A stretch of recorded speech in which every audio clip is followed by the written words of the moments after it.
Okay, very happy to be joined today by Grace Francesco, making a pro debut November 17th at LFA 172 in Phoenix. UFC Fight Pass is where you can watch it. How are you doing, Grace? Little over a week out from the fight. I'm doing pretty good, feeling good and confident. Everything seems to be going on track, so I'm excited for my debut. Been waiting a long time, it seems like. So, Yeah, I normally ask how this next few days is going to look like, but it's going to be a bit more relaxed one for you because you're fighting quite close to home, aren't you? yeah, it's right in my home gym area, so not really gonna have to change anything up. Just gonna stay sharp, keep everything in line, stay healthy, and just focus on the weight cut, honestly. So, Yeah. Yeah. Obviously Jasmine Pouncy, the opponent, she's had four fights. So mhm. obviously she has the experience edge on you, at least as a pro coming into this one. What have you been able to see of her game and what are your thoughts on her as the opponent? Yeah, so she has four pro fights, and she had actually a lot of amateur fights I was able to see too. Definitely gonna be kind of working that open stance because she is a southpaw.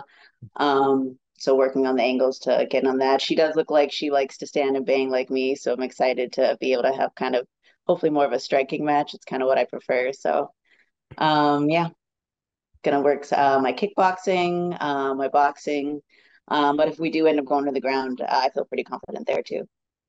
Do you feel the pressures on you for this fight? Obviously, the pro debut. It's a pro debut in LFA, which is a big spot for that to happen. I know you fought in LFA as an amateur as well, but to have a pro debut in perhaps the top regional company in North America, that's a big deal. In your hometown, in your home area as well. Do you feel Yeah. do you feel like with a win here, they're gonna try and put some stock into you going forward? Do you feel the pressure is on you in this one? Yeah, I definitely feel the pressure, but like you said, I fought for them as an amateur, so it was kind of like that from the get-go. But I like it. It kind of like pushes me to do my best and go out there and put on a good show. I definitely think if I'm able to get the win here tonight, that I'll be able to fight for them again in the future. Maybe not in Phoenix. Maybe they might send me somewhere else, but I'm down for that.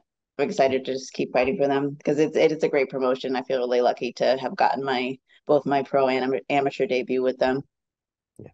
Yeah. So yeah, your amateur debut was with them. So how did that come about? How did they find you at that point so early in your career? So I had done a Muay Thai fight about a year before, so it wasn't my first ever fight. It was my second fight overall. But a couple of guys from my gym had fought with for them, so they were familiar with my training camp. And it was a great experience. Got to go out there on like such a big stage. It's so different from the first smaller promotion that I fought for, but it was a lot of fun. Yeah, and you touched on Muay Thai there. You've been Mhm. bouncing your amateur fights with a couple of Muay Thai fights as well. How beneficial do you think that's been for you? I think it's been huge. I think the biggest thing with striking is, getting that experience going in front of a crowd and just putting it all together. It's really hard to transfer what you do in the gym every day, where you're comfortable with the same people that you've been training with for years. To go up there with somebody brand new, maybe you've seen tape on them, but you haven't really seen them. So I was really glad that I got to fight all those like kickboxing amateur fights as well. I think Yeah. it's really going to help me going pro. Yeah, and obviously with Muay Thai, you've done some grappling, Mhm. competitive grappling as well, obviously. But Muay Thai is a bit of an X factor, right? Because obviously most fighters now have done some competitive grappling as well. Obviously, Mhm. coming in with this Muay Thai experience is something a bit different, isn't it? It It helps you is. stand out. Yeah. I did a little bit of jujitsu a couple years ago, but definitely more recently has been focusing on the Muay Thai kickboxing aspect of it, which I really like. I think not a lot of people have clinch game the same way that people do in Muay Thai versus the wrestling. So it is gonna a little bit different, and you do have to adapt a little bit when you go into MMA. The stance isn't exactly the same, so. But I am excited. I think I have bring a good repertoire of skills. Yeah, so Obviously, pro debut. A lot of people gonna see this fight who maybe haven't seen you before. What are some of the things that you think influence your game, or is there any particular fighters that you feel that you love to watch and have put various parts of into your game? Just to give people a sense of who you are coming into this pro debut. Yeah, I definitely like to throw hands. I've never really competed in boxing, but I do try to use my boxing a lot. Honestly, like Mike Tyson, he's somebody that I've like looked at different times. I feel like most people have, Yeah. but any like more kickboxing style that fighters that use their hands to kind of get in and close the distance. I do like to throw kicks. I feel like I utilize them pretty well, but definitely like to throw hands, especially with the 4 ounce gloves. It does make a big difference. So Yeah, and another thing just came to my mind when you were saying that, especially with mixing up the Muay Thai with the amateur fights, given it's getting you used to the elbows, isn't it?